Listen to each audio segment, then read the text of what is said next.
Back to the Browns we go after a quick reminder that Monarch Money is the first ever app to make all your financial tracking that much easier. Have you ever checked your bank account and wondered, where'd all my money go? Between dining out, online shopping, and entertainment, it's easy to lose track. That's where Monarch Money comes in. It's your personal CFO giving you full visibility and control over your finances. Monarch Money isn't just a budgeting app. It's a complete financial command center where you can track all of your accounts, investments, and spendings in one place. So you stop just managing your money and start building wealth. Take control of your finances with Monarch Money. Use promo code LOCKEDONNFL at monarchmoney.com for 50% off your first year. That is monarchmoney.com. Promo code LOCKEDONNFL for half off your first year. Bull, you were not here last Friday when the Browns signed Joe Flacco. That's correct. So instead of just regurgitating and having that exact same conversation over, I figured we could push it forward a little bit while still giving you a chance to weigh in on the Joe Flacco signing. Take drafting a quarterback super high out of the discussion for this conversation. If they take a Milroe, whatever, let's just assume for the sake of this, he's not ready to start week 1 in 2025. So if the quarterback battle in training camp is between Joe Flacco and Kenny Pickett, Bull, who do you think comes out as the winner and the starting quarterback for the Browns in week 1? Let me ask you this question first. Is that a serious question? Yes. Because Jason Lloyd disagrees with you. Okay. See, here's the thing with Jason. I love Jason. But Jason is in a mode, and I get it. Because I have been in this mode for many years when it comes to the Browns. That we got to constantly think about the long term of this team, right? It's like, well, if they suck, it's better we get a higher draft pick. And, you know, and maybe part of his reasoning is, well, there's this slim chance that Kenny Pickett might still be a legitimate starting quarterback in the NFL. But I don't see that as a reality. First of all, if the Browns draft a quarterback in the second round, hopefully he's the long-term answer anyway. I have always felt we can't keep doing this. Well, we got to be as shitty as possible so we can get a higher pick next year. Okay, we were picking second this year. They're not taking a quarterback probably. But next year we'll take a quarterback. And then teams like Pittsburgh, I hate to credit them all the time, but teams like Pittsburgh and Baltimore and more recently Kansas City and organizations like that, the Patriots for many years, although they've stopped being able to do this, they were never at the top of the draft, and yet they always get good players. Why? Because if you have a Ozzie Newsome as your GM, if you have smart guys running your organization that know what the hell they're doing, it's irrelevant where you're drafting. Yes, there's some guys you can't get your hands on. I get it. It's not just about being smart. If you have the number 1 pick, you can get Joe Burrow or Andrew Luck or Peyton Manning, and if you don't, you don't. But there's plenty of other excellent quarterbacks that were drafted in the first round, but not at number 1. They were drafted at 5 and 8 and 10 and 12. We've seen a lot of them, including Patrick Mahomes. Where was Mahomes drafted? 10? 11. 8? 11? 10. Okay, we've seen it. Josh Allen wasn't the first overall pick either. Lamar Jackson wasn't the first overall pick either. Well, those are maybe the 3 best quarterbacks, certainly 3 of the 4 best quarterbacks in the league. Jaden Daniels wasn't the first pick in the draft. C.J. Stroud wasn't the first pick. I know those guys went too. The point is, I can't keep going into a season saying next year. First of all, you guys have talked about this as players. You've really harped on this a lot lately, Tyvus, and I'm taking it to heart. You can't just keep friggin' losing every year. We get mad that the Browns seem to have a loser mentality, and there's no culture of winning, obviously. But part of that is us as fans constantly saying, well, we suck, so we might as well suck worse, and next year. Sometimes you got to just win some freaking football games. I'm not a massive Joe Flacco guy in terms of, I was never I wasn't caught up in all the hysteria of Joe. I like Joe a lot. I had a chance to interview him for my podcast. Yep. He was amazing. Personally, I think the guy's awesome. But, I'm not celebrating that they signed the 40-year-old quarterback. But what I am celebrating is that he's going to solve all the problems. They're not going to win a Super Bowl with Joe. We understand that. They Browns know that. But what they can do with Joe is, like they did 2 years ago, have a culture of winning. Yeah. Have a culture of professionalism. Yep. Take the offense to a level that is respectable, that is competitive. And yes, in the long run, that's not good enough. We all understand that. In the long run, you got to be better than that. Get it. But having Kenny Pickett win the job is not doing that. I understand he won a couple of games in Pittsburgh. I know Aditi loves him. I know he was drafted in the first round. In my opinion, I saw the guy coming out of college. I thought he was maxed out as a player in college. And that's what I saw as a rookie. I'm not saying he's awful. He's is he the 28th best quarterback in the league, the 33rd? He's just constantly gonna be one of those guys you're like, yeah, I can start him if I have to. I like him as a backup. He's fine. He's gonna be a great backup. Yeah. And you know what? If Joe Flacco gets hurt, Joe Flacco hasn't played a full season in like 8 years. So at 40 years old, the odds of him playing a whole season are slim. If he gets hurt, and I drafted Jalen Milroe, and I really want to sit him for a year to learn, I'm not playing Milroe. I'm going to throw in Kenny Pickett. I agree. And I could be at least, not Joe Flacco level of competitive, but at least a somewhat professional level of competitive. I agree. But I think that's the way to go for the Browns. And so I was really excited when the Browns signed Joe Flacco. And to me, it is an absolute no-brainer. He's better than Kenny Pickett at 40 years old. I don't think there's any doubt about it. Now, listen, you want to have a real competition? I got no problem with that. If Kenny Pickett in preseason training camp looks amazing, okay, maybe I change my mind. I doubt that's going to happen. Joe Flacco's going to look like a pro. He's going to make he's going to throw some interceptions. We know that. But he's going to throw the ball all over the field. He's going to pile up the yards. He's going to pile up the touchdowns. I think we'll see a similar guy that we saw 2 years ago. We saw it in Indianapolis last year, similar. This is what he is at this stage of his career. He inspires players. We saw that. You mentioned before, David Njoku. Damn well, right? He's excited. Yeah. He played his best football with Joe Flacco. Yep. You don't think he's excited? He knows he's going to get a bunch of catches. Offensive line. The offensive line is going to know where he's at. That's he's right. He's going to get to the back foot and throw it. They don't have to worry about him scrambling around and holding extra time. Everybody just is a little more comfortable. That's with right. that. And Jalen Milroe, or whoever they draft. I don't know why I'm convinced it's Jalen Milroe, just because I've heard some things behind the scenes that the Browns are really intrigued by him. Doesn't mean they're going to draft him. Somebody might sneak up and take him. Who knows? But whether it's Jalen Milroe, who through the roof, smart, good character, which is good. The Browns need some good character players. Right. If you get Travis Hunter and Jalen Milroe, my God. These guys have A-plus character. And Jalen Milroe to be able to sit and learn and sit next to Joe Flacco on the bench while he's looking through the video, learn how to be a pro. I think it's an amazing scenario. And so I'm 100% on board with Joe Flacco. And I think I'd say there's a 99% chance he's starting week 1. He said something that you talk about it when you're in the locker room.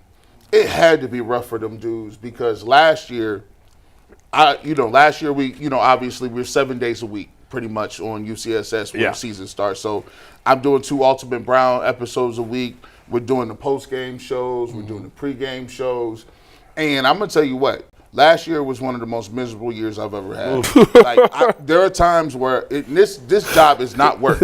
It ain't. I'm going to tell you what. Most of the time it's not work at all. This is nothing but. When you talk about them Browns when they not good. It killed my spirit. It was just like, I don't want to talk about it. I don't really want to come in here and try to act like we gonna have a shot to win, and if I feel like that, Tyvis, what about you in the locker room? You see what I'm saying? Yeah. Them last 6 weeks of this season, I was like, man, I gotta see. I was falling asleep on the game. That happened to you too? It'd be halftime, and I'm like, he's sitting there like, we got another half of this, and then you like, man, I got 3 hours to talk about this post game. Oh man! So if we feel like that, the players when they see a guy like Joe Flacco, who they've been through 3 and something. But when the last time he was here, he gave you a little bit of magic. Yeah. How does a veteran presence kind of invigorate some of the dudes in the locker room? Well, you definitely light up the locker room. When they go in for OTA, which I don't know if they reported or not,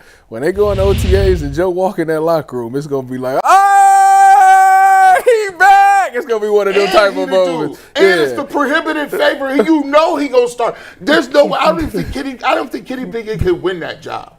Joe Flacco come in with a power I level wouldn't of the say that. It's just listen. He knows Joe Flacco's one of them dudes that if you trying to beat him out in camp, he got that veteran stuff. But he still got to go out there and make the throws. If we get to a point that Joe Flacco's arm is like it's shot a little it's bit, going to happen at some point. I was saying, like, we get out here to OTAs and he's starting to, and that he can't quite hit that 25-yard over route no more. Yeah. Like, Kenny would definitely be the starter. Yes. Like, let's just call a spade a spade. But if he keep that arm, but if that arm is still good, you're not going to beat him because this is the guy he's ran your offense to the best of the ability since you've been here, actually. You've seen this man throw for 300 yards dang near every time he stepped on the field. Yeah.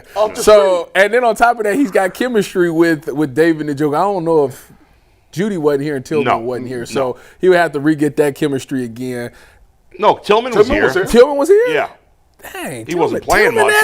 He didn't play, just 2 years ago. I remember him getting mad at Tillman for running the wrong route. Yes, against Chicago when he threw the interception, he lit into Tillman. Tillman was here. Oh yeah. This is gonna be Tillman's third year. Last year was Tillman's first year? Nah, he's been here forever. But yeah, anyways, he got that type of thing. But what I really like about Flacco the most is something that you was hitting on is the fact of the leadership. You know, you think about this offensive line; they didn't play their best last year. Everybody said that they got old fast, and then you think about the most important position, left tackle. You know, DeJuan Jones, who, you know, some people say he has to obviously, it's more so off the field than on the field with him. And when you get there, like this is a guy that he yelled at. Who is he yelling at? Wyatt Teller or somebody? Right. Yeah, like he got him straight on the field. So if DeJuan, he's not gonna be afraid to call out anybody. Exactly. No. So like DeJuan, it will be like, oh snap, let me get it together because this guy like really sees something in me and he needs me, like those type of things. So I think from an overall standpoint of you trying to groom up these younger guys because you're gonna be dependent on a lot of young talent. You know, Cedric Tillman, DeJuan Jones, Jerome Ford, Travis. If y'all decide to take him, like you need that leader that guys are gonna respect. That he demands y'all to go out there and be perfect. We ain't got time to mess around. We trying to get something done here. And I think that would do everybody on that offense and everybody in that locker room some good. So to me, I think Flacco probably will be the starter. He probably will win it. But I'm not going to count Pickett out. Like I said, if Flacco's arm is shot a little bit, Pickett definitely could come in there and steal that. Yeah, I like both the moves. And you know what? Kevin Stefanski said, let me go with somebody I'm comfortable with, man. You know, we've tried to do it other people's way. Yeah. We've gotten quarterbacks and different other people. I try to make it work with Deshaun Watson. I'm actually glad they went back and grabbed Flacco up because now when you get to implement in your playbook, think about what he was doing coming off the couch, right? Now you get an opportunity where, think about this. He had to, last year, Anthony Richardson was always going to be the quarterback, whatever case may be. Right. He's coming into this year as a prohibitive favor to be the starting quarterback. And as a guy that we interviewed on here, he said, I feel like I'm one of the best 32. Yeah, sure. And if his arm is still there and still intact, he's going to have an OTA to put some leadership on some of these guys, like Tyler said. He's going to have an opportunity to sit with Kevin Stefanski and understand what his objectives are of this offense. And he's going to be able to have that level of confidence that you need. Like, here's the thing that really shut things down for the Browns last year. When you have musical chairs at quarterback and there's no stability, the quarterback is the voice of the room. And sometimes it's hard to have multiple voices. Deshaun leads a different way. Jameis Winston goes about it a different way. DTR is a rookie, a young guy. So a lot of times, you know, when you get in the huddle and you tell somebody, hey, we about to go down here and score with 2 minutes left, they don't even be believing them, the other dudes. That's right. Then when Joe get in there, he like, oh, we believe it. Because he can say, yeah, I've done this at a high level. By the way, let me show you my Super Bowl ring. By the way, Miles, let me tell you what Ray Lewis told me one time, or Ed Reed said this. I like the energy level because now they done elevated the room to a point where it's like, ain't no question marks. They're going to come in and they're going to be, they'll be vanilla. They'll be plain. They're not going to say too much. But sometimes you don't need to say too much. You just want to be quiet, get out here, and make some plays. So I think that, to me, is why people are excited about it because they know the level of experience and professionalism we got. I was trying to think. I was looking it up real quick. That's why I had my phone out because I was thinking, did Joe play with with Jerry Jeudy in Denver, but it was a year apart. Yeah. Joe played in Denver in 2019. Jerry Jeudy was a rookie in 2020, so they Oh yeah, I did not remember cross because I over. was there in 2019. You could have asked me. Well, I didn't know what year it was off the He top only of my did head. 1 year. You know, Tyvus didn't play for everybody. That's true too. Yeah. Everybody. That's true. I mean, you ain't got no favorite squad. How many teams did you at least do mini camp or OTAs or anything with? 8 or 9. Really? Was that many? Yeah, I didn't realize that. Dang, bro, that's crazy. 8 or 9. And then you just, I couldn't imagine being a new dude at 8 different places. Yeah, I tell you, when you go to a new team, the first thing you do is you look at the roster and say, "Oh, I know such and such. I Right. played with him in college, or we was on the same team here." Or like you try Yeah. to figure out who you know. When you're nobody, Man, it's rough. That's Was when there it's ever a rough. situation where there was nobody? I mean, you played at Ohio State. You'd think there'd be I feel like a couple of times. Yeah. I feel like when I was with the Jets, I feel like no, that's a lie. New D Lee, that's a lie. How long did you stay with how long were you with the Jets? I didn't 1 even week. know you were with the Jets. 1 week. Where'd you live? In a hotel? Yes. Right by the stadium? No, it was by the practice facility. Where's the practice facility? What town? East. No. Rutherford? No, that's where the stadium is. Practice facilities, well, at least the Giants is right next to the. So, No, the Meadowlands. Jets is not. Where was the? It's literally like the practice facility is here. Yeah. It's right up the street. Like you got to go through the gate to get to the facility. It's literally But it's right by the there. stadium. No, it's by the practice facility. Oh. so who sets up, like, say, for instance, like you at a spot and you there for like a year or two, or you there for like a year and you bouncing around. Who sets up these living arrangements? Like because I'll be wondering, like, bro, hey, you got cut here. So and so picked you up off of waivers. Come over here. Who's setting? Is your agent or the team give you So- somewhere to stay? What's going on with that? So depending on your situation, so if all right, so when I was in Seattle and I got cut, first of all, I spent my whole rookie year in Seattle. I got cut in the playoffs. So when I got cut, I got claimed by the Browns. When you get claimed by a team, they actually will pay for your moving expenses. So you just pack up everything and they'll just come get it and they'll move it to wherever. When you get to the new place, I think you get 2 weeks in the hotel. And over those 2 weeks, you try to figure out where you're going to live. Now, teams have like condos and stuff. So like they'll be like, hey, you could come stay in this apartment and this is our Right. team apartment. You can stay here for blah, blah, blah. But you got claimed by the Browns when their season was already over, right? Yes. So, So nothing went into effect until February. Right, okay. So they couldn't do nothing for me until So did February. you you stay had in to Seattle move. till then? I or- stayed in Yeah. Seattle until then, and then I moved, and then they came and moved all my stuff to Cleveland. Moving is terrible. It is, and my wife had to deal with a lot of it. So Oh, she was not Y'all happy. did y'all have kids yet? No. Oh,